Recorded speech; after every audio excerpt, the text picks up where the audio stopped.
So today's conversation is for you if you have woken up this morning and thought, feeling myself and I can't quite put my finger on it, but I think it's something to do with my tummy. Jo Lyall joins me today. Jo, hello. Hello, thank you so much for having me. Not at all. I know that everyone is going to be so fascinated by our conversation today because we all have tummies, we all have Mhm. stomachs, we all have guts, whatever terminology we want to use to describe that, where we put our food, the Mhm. engine that works it and how it disperses it throughout our body. And I know we're going to unpack some really useful tips and information, particularly for women in midlife when it comes to having a little rethink about how their gut works. But Yeah. we're going to rewind first of all, and I want to talk a little bit about you and how you got in this position in place, because clearly, the ether at the moment is filled with people talking about midlife and menopause and all this kind of thing, which is great. Yeah. But your story goes back so much further than this, which Mhm. is working in you're a queer woman, you're a normal working woman who wasn't really feeling it in Mm. terms of what you were doing and decided to dig a little bit deeper into something that ultimately became your passion and totally changed your career direction. Mhm. Many of us will have felt that feeling. Mhm. How did you, and did you know that nutrition and looking into how our body works was going to be the thing that you were Mhm. going to end up steering your life's work towards? So I think when I was a child, like under 10, I wanted to be a doctor. And I used to carry around little medical kit, and that's what I thought I was going to do. And then, you get into kind of GCSEs and A levels and all of that. And I thought, I'm not sure I want to do three sciences at this point. And God, that's a long time at university. Maybe I won't do that. But I had this like real interest in health and understanding how you can change somebody's health from such a young age. And then in my own situation, I was generally very healthy, but I had stomach aches nearly every day as a teenager, and I didn't really know why. And it wasn't until my kind of early 20s that I discovered like food intolerance testing, which at the time was like holding these two bars, and it was a bit woo woo, and but I was always quite open to that. I thought, yeah, I'll give that a try. And she said I had all these allergies, so I went on a very restrictive diet. And at the time, like going into a health food store was not like it is today. It was a bit dusty. You could buy some very tasteless cardboard type crackers, and I was living at home at the time, so my poor mum had to accommodate all of my needs. But it really made a difference. For the first time ever, my stomach wasn't really hurting, and I was having like regular bowel movements, and my skin really cleared up. And at the time, I was working, so I'd started a career in media. That's kind of what I'd fallen into, and I was enjoying it. But I still had this kind of calling and interest in natural health. And I've always loved a course. So I trained as a massage therapist, as a Reiki practitioner, and a few other bits and pieces like that. And then I found nutrition. What I loved about nutrition is it used my brain as well as my, using kind of your physical body in something like massage or healing. And I thought, okay, this could be something that I could develop a career out of. But it also so happens that I was also really enjoying the media world, and I didn't really want to give that up. So I kept nutrition really for me at that point. And I had a small practice. I didn't work full time in it, but I was working on a couple of days a week, once at the weekend, and I was running a clinic on a Wednesday afternoon in Balham at the time, and it was all around women's health. And I've still got clients now that I saw then, that have come back to me years later or sent their children to me, which is really lovely. And then I'd kept nutrition really just for me and my family and my friends, and kept up all of that training that you've got to do every year to keep your qualifications. And sort of fast forward 20 years on, I don't want to say I'd sort of fallen out of love with media, because I haven't. There's still elements of it that I really enjoyed, but I'd really fallen out of love of being in such a high pressured environment all of the time, where it just didn't feel like everybody was moving in the same direction, and there wasn't this kind of positivity and need to do something good. It was just about making money, and it was very ruthless, and it just wasn't giving me joy anymore. And then I thought, well, what am I going to do then? And sort of nutrition was like bubbling up again inside me. I thought, maybe I need to do something with this. And I put it on my CV, which I hadn't really done before. I'd kind of hidden it, not that it's a secret, but I just sort of kept it hidden. And I put it right at the top. And that caused a mutual friend of mine and one of my co-founders to introduce us, because they were interested at the time of doing something in this space. And that's how we got together, and that's how Better Menopause started. I love that, because I think particularly with women, when we have our sort of our normal job, if you like, which is, we love it, we are passionate about it, but it's very practical because it pays the bills. It has to fit in around our lives and work for us as well as us working in it. But so many of us have something else. It's like an itch that we need to keep scratching. There's another part of us that isn't being fulfilled. And it's such a common story that most women will work on their, and I hate the term side hustle, because it's not a side hustle. That's demeaning to the amount of effort and work that goes into essentially working two jobs at the same time. And then, the common way of thinking is never leap until your side job has got to a position where actually you can support your family. But there's normally like a wobbly moment where I think I'm ready to do this.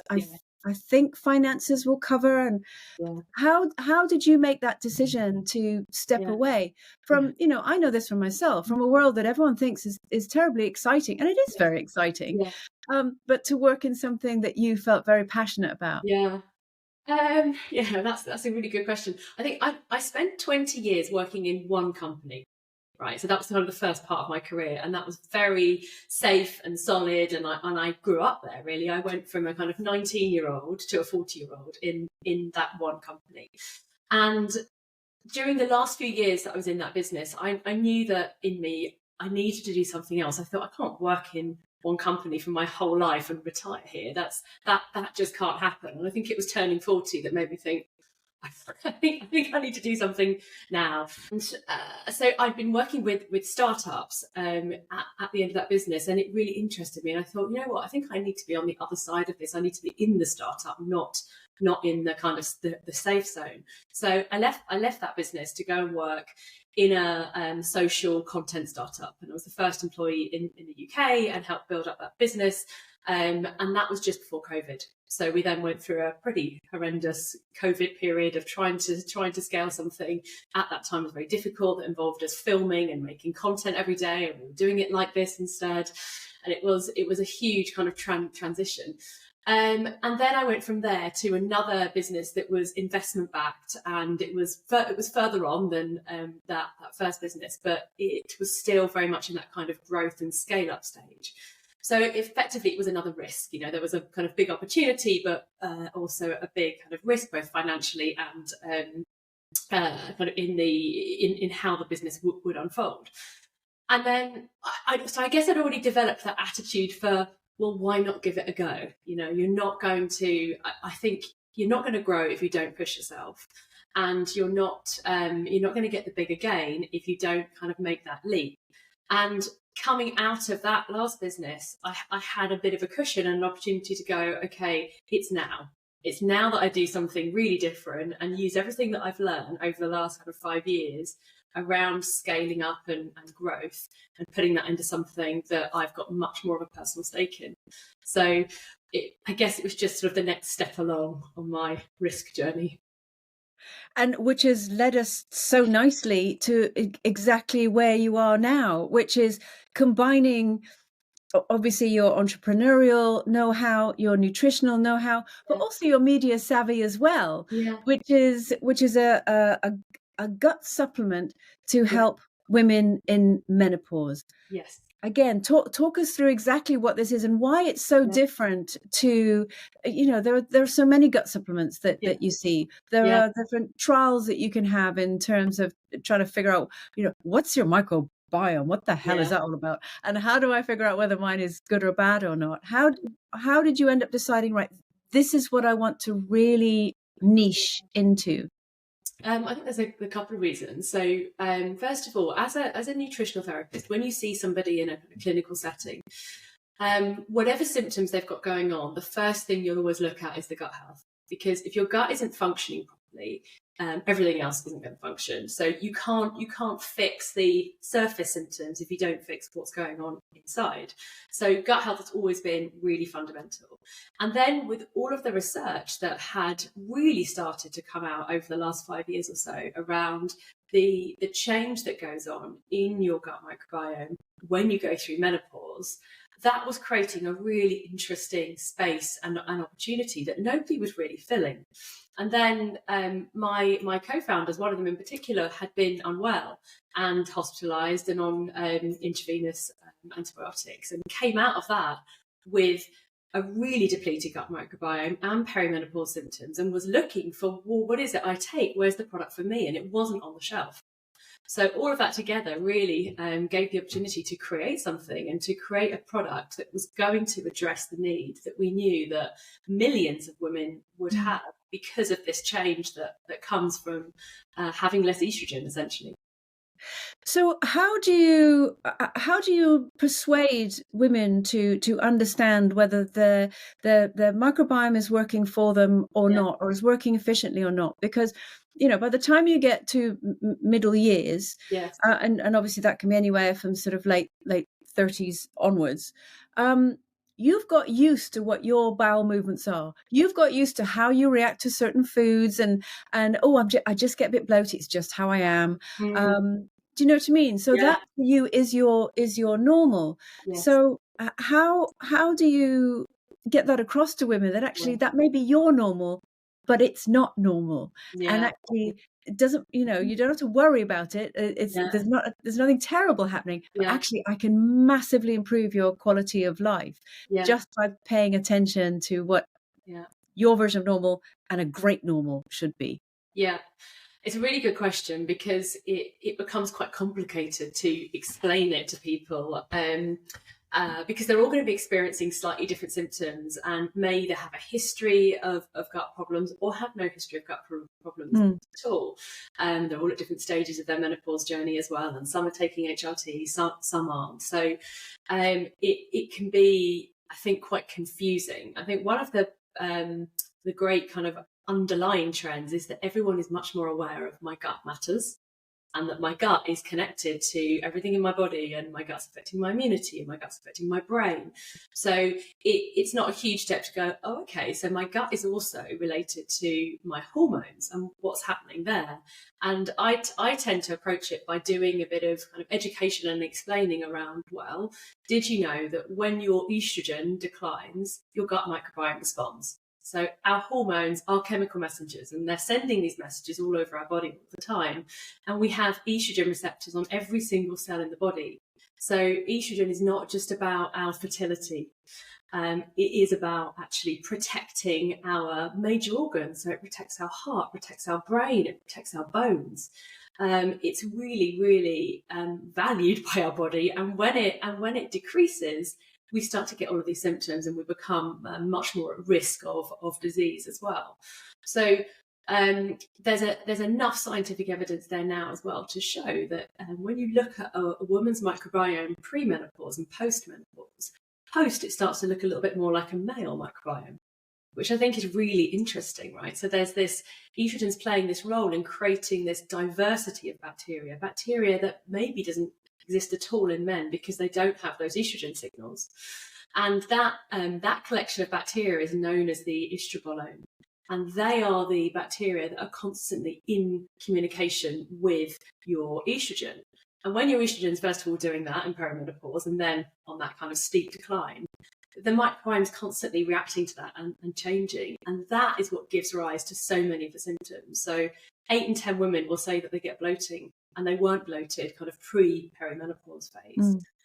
Sleep disruption, anxiety, constipation, diarrhea, stress response being greater than it was before, or weight gain that they can't explain because diet's the same and they're exercising like mad and they just keep gaining weight around the middle. All of that can be connected back to what's going on in your gut.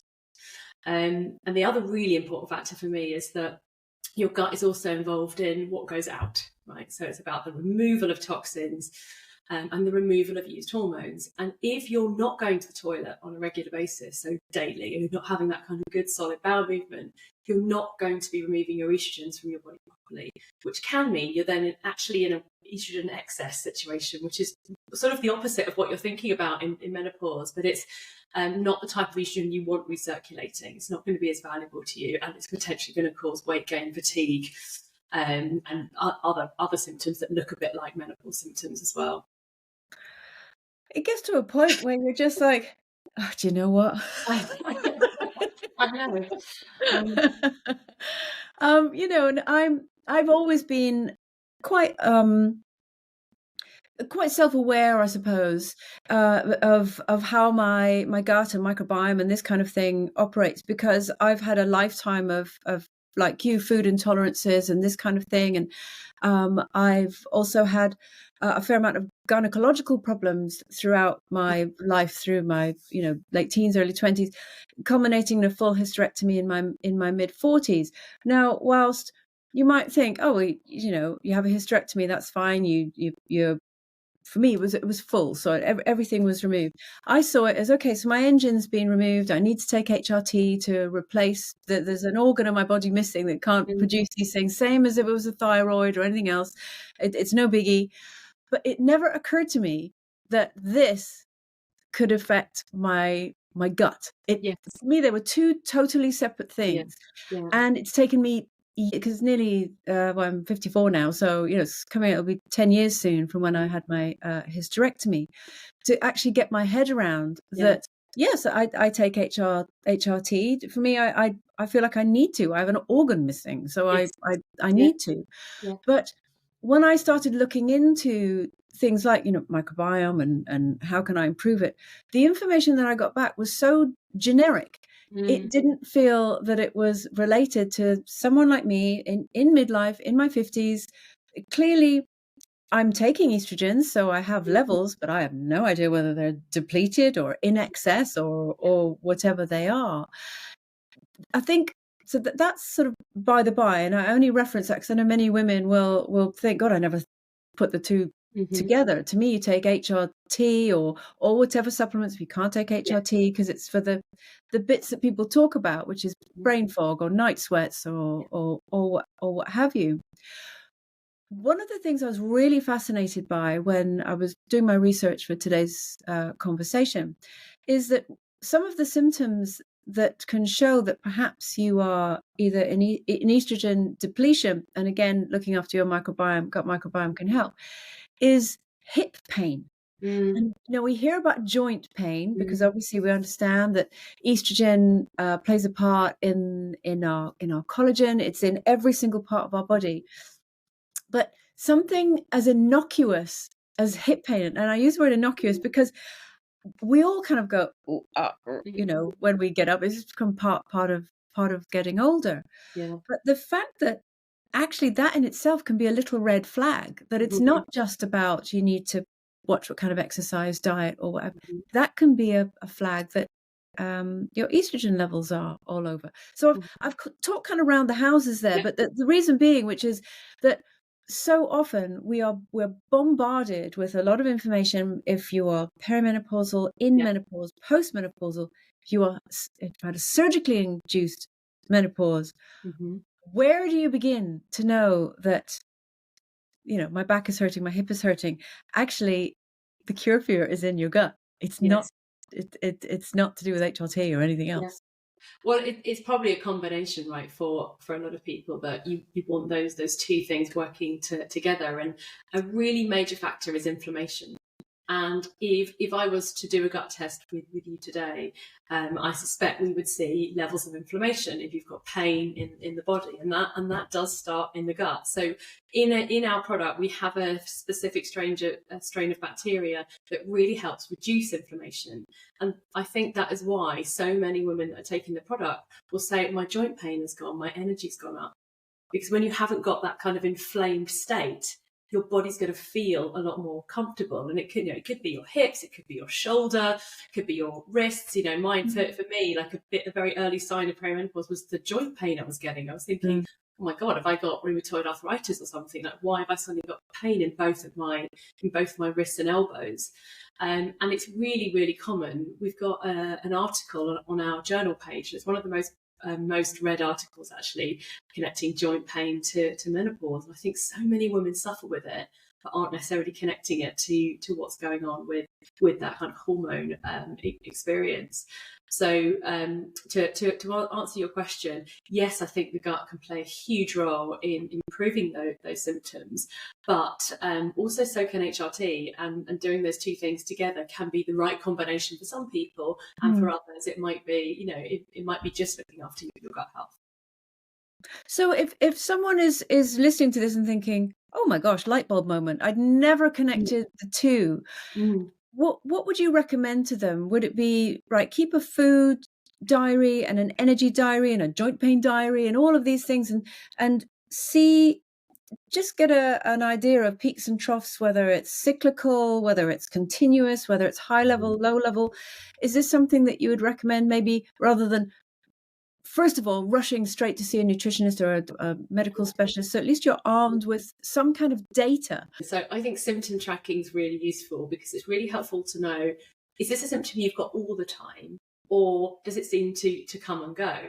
And with the coming and going, that's when it can also then be quite useful then to layer in your diet and your lifestyle. So does it seem to come more after you've eaten certain types of food, or when you've been very stressed, for example, right? And just putting that on paper can just help you see, are there any particular patterns emerging? And then when you do go and talk to, if you choose to, a specialist, whether it's a doctor or nutritionist, whoever it might be, you then got a bit of history of information to say, this is what I've been experiencing and this is for how long.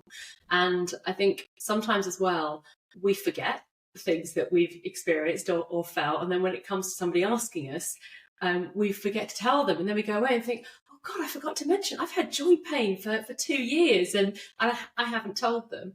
But honestly, it's probably all amounting to the same thing. You've probably got dysbiosis in the gut caused by the change in your estrogen levels in particular, and you're suffering from having lower levels of that major hormone in your body. But it is fixable. It is relatively simple to control the symptoms if you're prepared to make the changes to your diet, to your lifestyle, and maybe taking HRT. They're the things that are there for you. It's not something that we've just got to get through anymore. And, I think some people think, oh, it's just a few weeks and then I'll be fine. It's not, right? It's going to be a lot longer than that. So definitely take action, because not only can you feel good now, it's also going to have a knock-on effect to your long-term health, which is the thing that really kind of fascinates me as well. I think that's so well put, because it's not just about the right now, and it's not just about getting through. It's about, fast forwarding and looking at ourselves in 20, 30 years time and thinking, do I still want to be feeling like this? No, I'm going to have a whole lot of other things that I need to be dealing with. And at the very least, I want to get rid of, or at least lower whatever issues that I may be experiencing now, so that I can feel vibrant at whatever level I think vibrant is. Yes. I want to be living at that. And I think that the key point about making sure that our gut is working well is that we can take all the supplements we like, but if they're not being absorbed properly because our digestive system isn't working properly, then you're wasting your money, you're wasting your time. You need to make sure that all this engine is functioning so brilliantly that it's absorbing and taking all the nutrients from your balanced diet, whatever supplements you may take, as I say, and also all the good that you're trying to do it. So it's a key first step, I think, is making sure your gut is working well. Totally agree. I think it has to be number one. Get your gut working, then you can layer on everything else. Don't just kind of chuck in other supplements that are trying to fix the symptoms, because they're not going to do it on their own if you haven't got kind of good gut health. And it's also, we get a lot of women emailing us that are well post menopause. It could be 10 years, 20 years later, and they've still got symptoms that you can connect back to gut health. So it's never too late. Like if that is you and you're listening to this and you think, oh, well, I've kind of missed the boat on that. You haven't. You absolutely can still make changes now that will improve the symptoms you've got, whether they are constant UTI infections, or still bloating, or some still have hot flashes or sleepless nights, that can still be reversed and improved. Brilliant. Thank you so much for today. Thank you for your time. Thank you for your expertise, and thank you for pivoting career, because you have helped so many women in the process. Thank you. Thank you for today. You're welcome. Thanks so much for having me. I hope you've enjoyed today's conversation. Remember to like and subscribe to this channel so you never miss a single one.